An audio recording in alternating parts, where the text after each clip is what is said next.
శృతి ఇవాళ సండేనే గాని స్పెషల్ ఏం లేదబ్బా. నా వంట నాకే తిని తిని తిని బోర్ కొట్టేసింది. అందుకని ఇవాళ మా ఆయన్ని హోటల్కి తీసుకెళ్ళమని అడుగుదాం అనుకుంటున్నాను.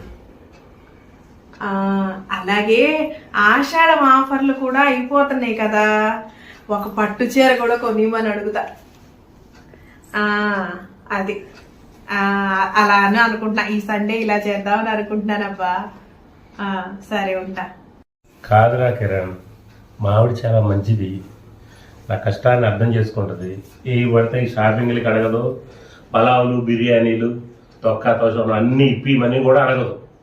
చాలా మంచిది రా, నన్ను అర్థం చేసుకుంటుంది.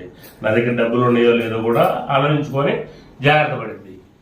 అది సంగతి రా. అవునరా.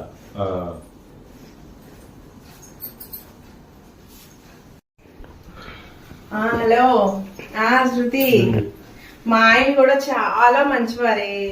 ఏంటి కేజీ చికెన్ తీసుకొచ్చాడు, కానీ నేనే తినేసా మొత్తం. ఇదిగోండి మా ఆయనకి ఉత్తన్నం పెట్టా. మా ఆయన చాలా మంచోడు, ఉత్తన్నం కూడా తినేస్తాడు అనమాట. తినండి.